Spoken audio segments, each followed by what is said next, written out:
Hey, Sebastian. Hey, Matthias. What are you doing? Hands off. Well, I'm just figuring out what's new in... No. That's nothing for you. That's a secret. Why not? It's a secret. It's a not very well hidden secret. No, I know from whom it is. Mm. Can we talk about it?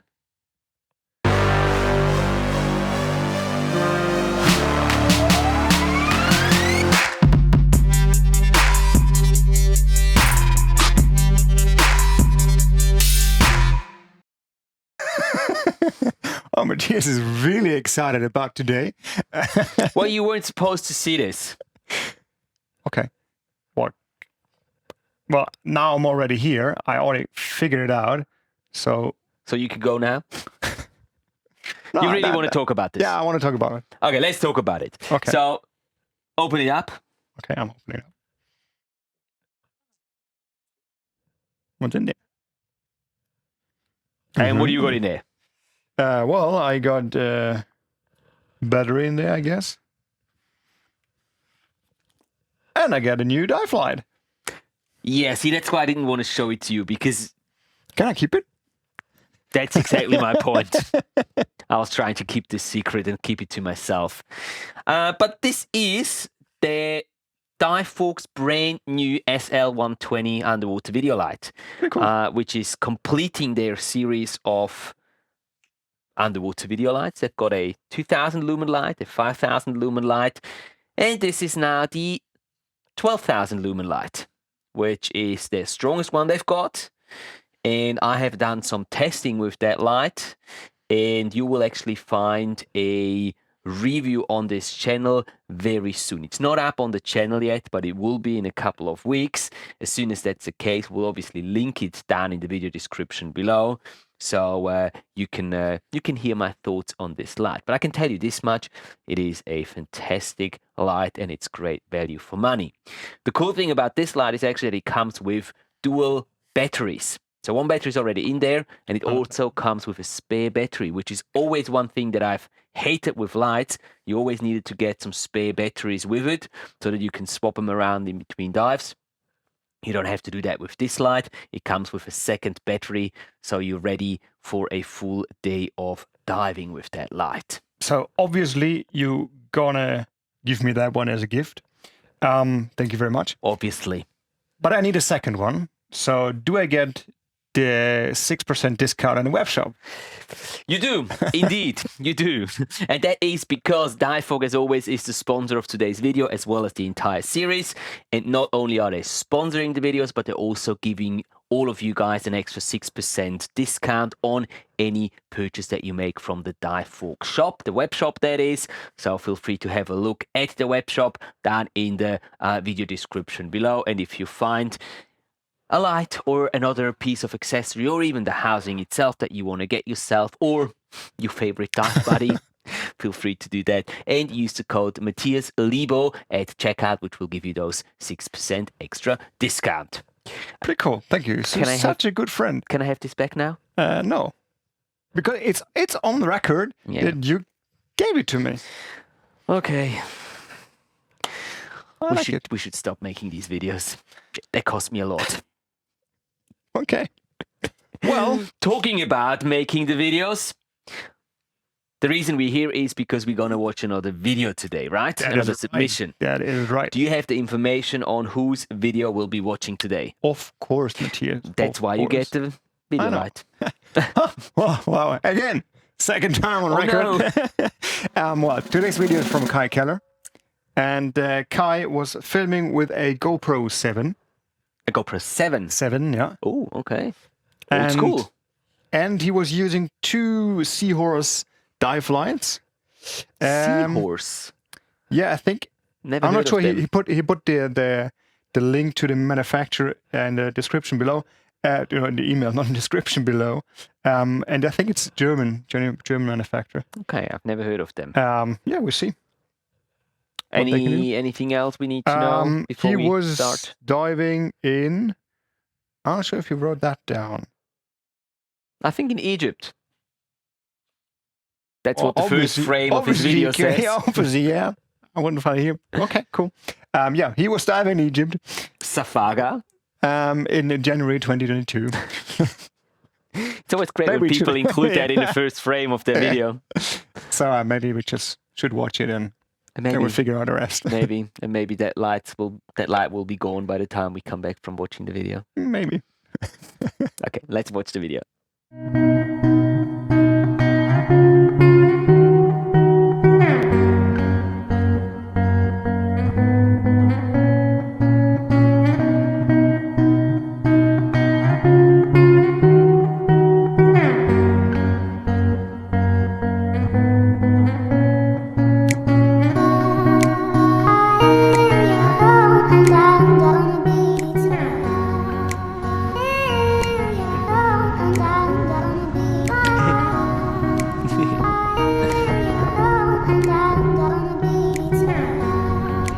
Very typical GoPro music.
Stop filming. Photos. Photo. Photo.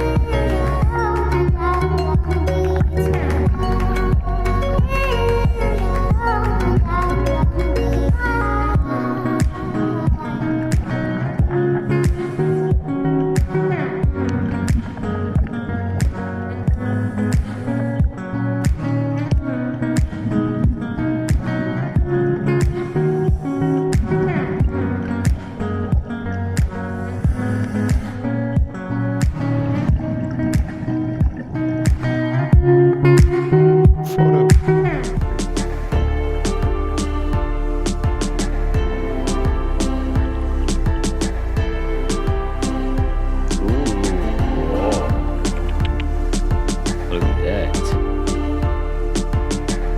But where is my red filter?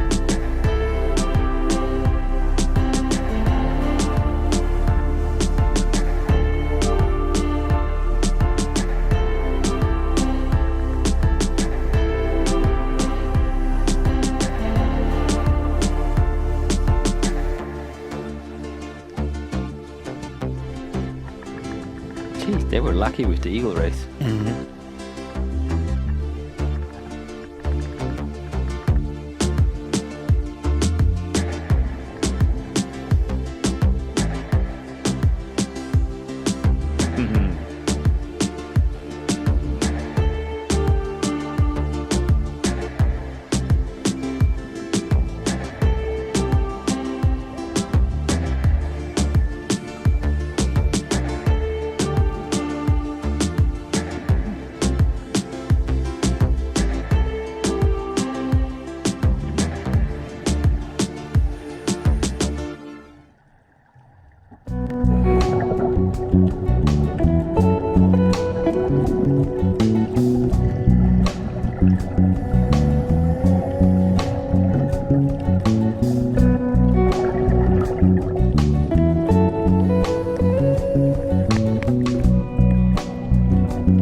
right. Thank you, Kai, for your submission. And before we go into reviewing it in our comments, you might have noticed that we had cut the video. We haven't shown you the entire video simply because it is a little too long to be shown on the channel altogether. It's more than 17 minutes. So we have just put it, make it a little more compact for that reason. And if you want to see Kai's entire video, you can, as always, just use the link down in the video description below, which will bring you to the video and Kai's channel as well. What do you think? Well, he has some nice shot in there. But I think they are, well, we have a good basis, but there are some parts which will really need work. Mm-hmm. Well, let's talk about the things that were good. What did you see that you liked about the video? Well, some shots are cool. He tried to get around the stingray and get mostly he tried to get the animals from the front, which is nice. Not chasing behind and getting fishtails. Yep. He's really getting in front. He's trying to get as low as possible. He's really getting close. So that's good. And he's trying to use his lights as good as possible to light up the scene and giving some more colors and contrast. And so I think that's a good basis to work on. I also think that that the stability of most of your shots was fine, was nice, and I could sense, I could feel the intention of telling a story behind the way that you've put it together, which also gets me into like the improvements that I think you should be working on, Kai. The intention of telling a story is definitely there, and I can see that by you trying to divide it into different kind of chapters where you divide the sequences into certain dive sites that you've been on and that you've captured that footage on. It is just way too long. Like we've nearly got 18 minutes of a film here, which is in my opinion, just way too long. And I've mentioned it a couple times here on the channel in the past. Split it up. Don't make one video, just split it up. If you have like, I don't know how many it was, like 6, 7, 8 different dive sites, make that many videos. Make one video per dive site and don't put it all in one video and put it out there, because chances are that people will not watch an 18-minute long video. But if you have a 2 or 3 minute long video, chances are much, much higher that people will actually watch the video, because that's how we consume content on social media nowadays. Unless, you know, it's like a full-on documentary with narration and everything, then people are ready to invest more time in watching it. But if that's not the case, and like with the footage that we've seen from you, I think it'd be much, much better off in trying to just divide it into smaller bite-sized pieces that people can just, you know, watch while they're sitting in the bus driving from one place to another one. I do agree. Talking about the length, I think there are two ways as well to get down the length of the single parts. Then, if you want to go that way, is first of all, some shots are itself too long. So it's like you show an animal behavior for a very long time. I think you can set the cut a little earlier. If you want to, because you think it's interesting, just show a different perspective, a different shot angle, but not like the same angle, the same perspective for a longer period of time. And try to avoid the repetitive shots. If you have the shot already in a kind of way, I wouldn't put it in together. To put it, damn it, I can't talk. Don't put it in again and try to avoid repetitive shots. That makes it easier to shorten down the video. Absolutely. And I think that by dividing it, I'm coming back to that point, dividing it into individual clips, you can kind of get rid of all of these, because if you have only a 2-minute clip, it's not a big deal. If you have a animal behavior shot that takes, you know, where you stay on for a little longer, but if you already have an 18-minute long video, then it just drags out even more. So it's okay to have a slightly longer shot in a shorter video, but yeah, in an already long video, as you were saying, I wouldn't really put it in there. In that sense, also be a little more, deliberate on where to set your cuts, because oftentimes I thought that you had missed the best place to cut a clip and go to the next clip. You were just dragging them out a little too long, and then eventually the cut came, but it took, in most of the clips, it took too long for the cut to actually happen. Another thing that I noticed was a bit of a problem with overexposure in some clips, especially when you were pointing the camera up to the surface. This might have to do with this being a GoPro 7 and it not having as much dynamic range as the current models of GoPros. There is a way how you can actually work against this or correct this, not in post, but really as you're filming it, and that's by using the exposure compensation tool on your GoPro by putting that down to -0.3 or -0.6. So there's different variations as far down as you can bring it.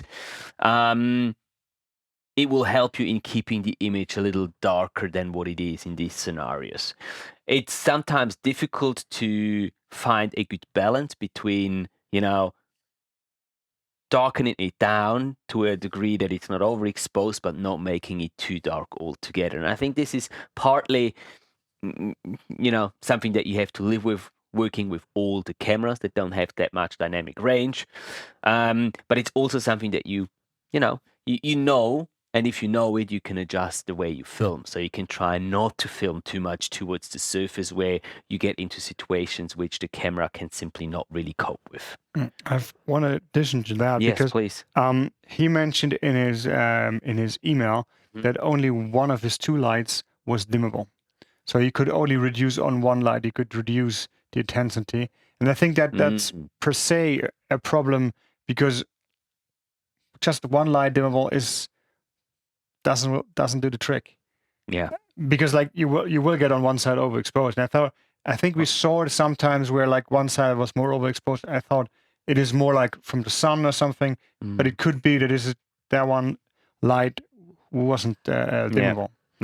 Yeah. No, lights that are not dimmable are a problem. Yeah, and the only way how you can get around this is by not attaching the lights onto your camera, but hand holding the lights, and then as you get closer to your object, moving the light further away, so you keep the same intensity of light. But yeah, that's a little more complicated and definitely not beginner friendly in that way. Anything else from your side? Well, I want to talk about the photos. Oh yeah, I've got photos on here too. Yes, let's talk about the photos. Well, I think it's hard to say I would never ever do it. No, it's not. I would never ever do it. I'm pretty sure someday somebody will come with it. Wow, it's a very cool video, and he was using photos. So I don't want to say it's never ever possible, but I think it's generally in most speaking, cases it's not a good idea to involve photos in a video. Agreed. Because like it's interrupting the flow. It is. On the first few occasions, it's a little weird because you're expecting moving images, and then the image isn't moving. You're not sure what happened, and it's different from lighting, color, and everything. It's very hard to get it matched to the rest of it, especially when you're using like older cameras or smaller cameras where there's a big difference between a still and a video. Yeah, true. So can you agree with me? I can fully agree with that, but I'm still thinking that photos shouldn't be used in a video. Keep them separate. Make a montage. Make like a slideshow if you really want to use those photos, but don't put them in the video. Okay, I try another point. Yes. Maybe you can agree with me on that one. Please. I think you use the original sound of the GoPro most of the time, or like all the time, and I wouldn't do it because of two reasons. First of all, it's not the same. It's getting louder and quieter, and you get as well. I get 3 times or 4 times, I think, I heard the alarm of the dive computer on it. Yeah. It's like it doesn't fit to the scenery, so I just would avoid it, replace it. Just keep the music if you don't want to do any sound design. If you want to get into that a little bit more, just get something bubbles or yeah. True. Yeah. Kind of background noise. I can fully 100% agree with you on that one. Absolutely. Lucky me. Lucky you, right? Also, one thing that I would like to mention, one last thing that I've got on my list is I don't think that you were using a red filter, Kai. And if you didn't, I would strongly recommend to think about getting a red filter for the GoPro and start using it, because it's going to give you more contrast, more saturation, and generally speaking, nicer colors in the wide angle shots. And I think that was something that was missing a little bit here. The close-up shots, the mid shots, yeah, you were okay with the lights getting, proper exposure and good lighting and colors out there. But anything that was further away than, I don't know, 2 meters or something, it was generally speaking bluish. Yeah. I really want to say I agree. But you don't. I do agree with the red filter, but I think he was using a red, or he had the red filter, because on some shots where the lights were used, we get a very reddish parts of the image. Not everywhere. Yep. So I'm not sure if it was like maybe the older GoPro with the video lights, not like fighting each other for the white balance. I'm not entirely sure if he wasn't using any. If he was using one, he was not using it the right way. Okay. So just be careful when using the lights, especially with I want to say cheaper lights, because it's even more challenging for the camera. Yeah, and also I think that we don't know if both lights were the same. Well, probably not, because one is dimmable and the other one is not. Yeah. So they're probably not the same brand, but maybe not the same model of light. And that, in my opinion, is also problematic if you don't use 2 of the same lights or use all of the same lights that you're using on your system, because you're going to get inconsistencies in terms of the color temperature, the intensity, the light beam, the beam angle, all that sort of stuff. And that's going to look weird sometimes. It doesn't have to be always, but it can look very weird sometimes, especially if you have lights that are, you cannot adjust the brightness to match each other, and maybe they're in a different color temperature, and that is really what's going to stand out. And maybe that's also the reason why some parts looked more reddish to you than other parts of the image, because the color temperature wasn't quite the same. The camera didn't know which one to actually adjust white balance to. I agree. Wow, look at that. Look at us today. Wow. Well, just to be sure we're not disagreeing anything else. If you don't have anything else, I don't have anything else. You want to sum it up? I will sum it up. Thank you. So Kai, again, thanks for submitting this video.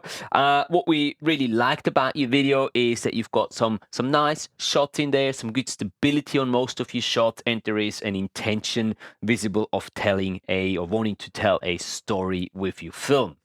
Now, parts that we think you should be working on is definitely the length of the video. It is, in our opinion, way too long, and you should either just get rid of the repetitive and not ideal shots, or just divide it into individual smaller videos so that you have more pieces that you can share on social media, and it's easier for people to watch them at any given time rather than an 18-minute long piece like this one. And the second part is that we recommend you look a little more into using red filters to learn how to properly use those red filters, and spend some extra time with color grading, color correcting your shots, match them better to one another so that the end image or the end result looks a little nicer, a little more pleasing. And as a little tip I can offer you here is to have a look at the LUT pack that I've created specifically for the use with GoPro footage. I will link them down in the video description below. They are actually a very good way of getting a starting point for your color correction if you don't want to get too technical into all the, all the little levers and curves and everything to correct your footage, you can apply one of these LUTs and then just fine tune it a little bit, and you'll get to a much nicer result pretty easily. Look at you, sneaked in a little marketing piece just in the summary. Well, if it helps people. I do agree. Yeah, I totally agree. It's very helpful. And not because you're selling them. It's really, no, it's an easy way. If you just have, like, you go, as you said, it's easy. You put it over that and you get it is better footage. I actually do use my own LUTs on most of the GoPro footage that I record nowadays. When I do color correction, I just record and put them in the editing software, just place a LUT that I like over the top of all of the footage, and then just tweak them a little bit so that they come out the way I like. But I always use them as a starting point. So, as I said, they will be linked down in the video description below. Go and check them out. And, well, if you like them, I'd be happy if you can use them for your editing in the future. Right. So, that's pretty much all from us for today. As always, we mentioned before, Kai's video and his channel will be linked down in the video description below, so you can hop over there and see what other content he's got on his channel. And if you guys have a video you would like us to review here within this series, then please send us an email to contact@matthiaslebo.com with the link to the film that you want us to review, and give us some background information on the equipment that you've used, as well as the location where the video was filmed, and anything else that you find important for us in order to give you the best possible review on your piece that you're submitting. Very well said. I know, I was just catching some air, so I was, okay, but you don't want to jump in? No, just go ahead. Again, then I'll bring this video to an end. Thank you for your support. Thank you guys for staying with us and watching all the way through to the end. If you enjoyed today's video, if you got something out of it, hit that like button, subscribe for more underwater video related content. And other than that, have a great week, and we'll look forward to seeing you back here on the channel for another episode of reviewing your underwater films next Thursday. Have a great week, and I'll see you soon. Couldn't have said it better. Bye, guys. No, you could have. Not. Bye-bye.